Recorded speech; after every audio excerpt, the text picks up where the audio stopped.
Hello and welcome to our continued reading of the Gospels through the time of Lent, Holy Week and Eastertide, taking us from Ash Wednesday all the way to Pentecost Sunday.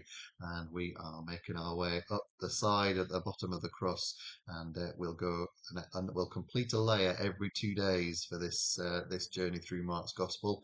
We're on Mark chapter 9 today, beginning the second half of Mark's Gospel.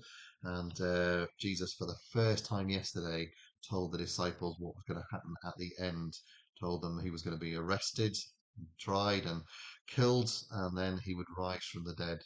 They found it very difficult to hear, really, and well, I don't think they really took it in, but it was just the first time he's mentioned it. I'm sure it'll crop up again.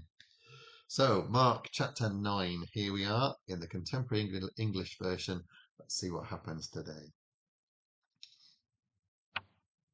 Jesus said, I can assure you that some of the people standing here will not die before they see God's kingdom come with power.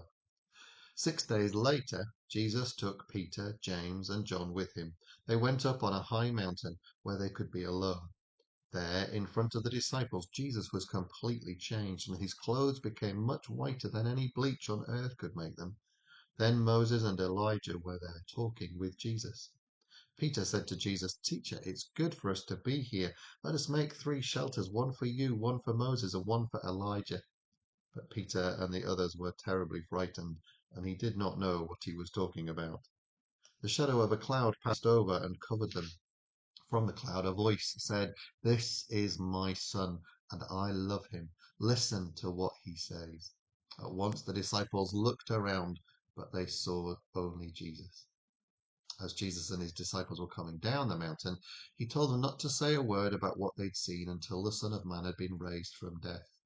So they kept it to themselves, wondered what he meant by the words raised from death. The disciples asked Jesus, Don't the teachers of the law of Moses say that Elijah must come before the Messiah does? Jesus answered, Elijah certainly will come to get everything ready, but don't the scriptures also say that the Son of Man must suffer terribly and be rejected? I can assure you that Elijah has already come, and people treated him just as they wanted to, as the scriptures say they would. When Jesus and his 3 disciples came back down, they saw a large crowd around the other disciples. The teachers of the law of Moses were arguing with them. The crowd was really surprised to see Jesus, and everyone hurried over to greet him. Jesus asked, What are you arguing about? Someone from the crowd answered, Teacher, I brought my son to you. A demon keeps him from talking. Whenever the demon attacks my son, it throws him to the ground and makes him foam at the mouth and grit his teeth in pain. Then he becomes stiff. I asked your disciples to force out the demon, but they couldn't do it. Jesus said, You people don't have any faith. How much longer must I be with you? Why do I have to put up with you? Bring the boy to me. They brought the boy, and as soon as the demon saw Jesus, it made the boy shake all over. He fell down and began rolling on the ground and foaming at the mouth. Jesus asked the boy's father, How long has he been like this? The man answered, Ever since he was a child. The demon has often tried to kill him by throwing him into fire or into water. Please have pity and help us if you can. Jesus replied, Why do you say, if you can? Anything is possible for someone who has faith.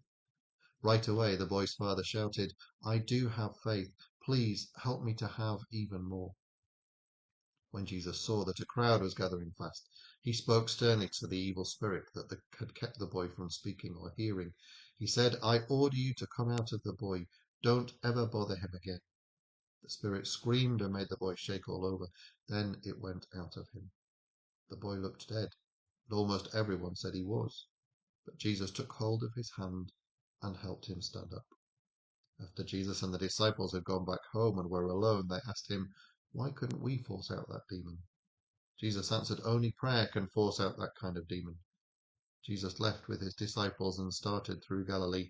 He didn't want anyone to know about it, because he was teaching the disciples that the Son of Man would be handed over to people who would kill him, but 3 days later he would rise to life. The disciples did not understand what Jesus meant, and they were afraid to ask. Jesus and his disciples went to his home in Capernaum, where after they were inside the house, Jesus asked them, What were you arguing about along the way? They'd been arguing about which one of them was the greatest, and so they did not answer. After Jesus sat down and told the 12 disciples to gather around him, he said, "If you want the place of honor, you must become a slave and serve others." Then Jesus had a child stand near them. He put his arms around the child and said, "When you welcome even a child because of me, you welcome me. And when you welcome me, you welcome the one who sent me." John said, "Teacher, we saw a man using your name to force demons out of people, but he wasn't one of us, and we told him to stop." Jesus said to his disciples, "Don't stop him. No one who works miracles in my name will soon turn and say something bad about me. Anyone who isn't against us is for us. And anyone who gives you a cup of water in my name, just because you belong to me, will surely be rewarded. It will be terrible for people who cause even one of my little followers to sin. Those people would be better off thrown into the ocean and a heavy stone tied around their neck.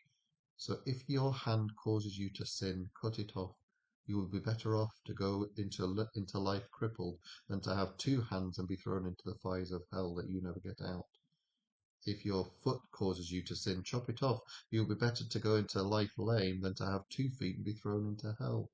If your eye causes you to sin, get rid of it. You'll be better to go into God's kingdom with only one eye than to have 2 eyes and be thrown into hell. The worms there never die and the fire never stops burning. Everyone must be salted with fire. Salt is good, but if it no longer tastes like salt, how can it be made salty again? Have salt among you and live at peace with each other. That's the end of chapter 9, quite a long chapter 9, and a chapter where the dynamic changes. So Jesus has been teaching the crowds, but now he kind of leaves the crowds after this healing of the boy with the disciples, and now he sort of goes into a holy huddle really with his disciples and starts to really teach them to explain more and more about the fact that he's going to die and rise again, but they can't get their head around it, even though he's kind of withdrawn a bit from society, from what he was doing, from those big crowds that followed him. And now he is talking to the disciples and really sort of concentrating on them and trying to prepare them for what's going to happen in the chapters ahead. That's chapter 9. We're into double figures tomorrow, into day 60 tomorrow. That's day 59 done for today. See you tomorrow. Have a good day. God bless. Bye bye.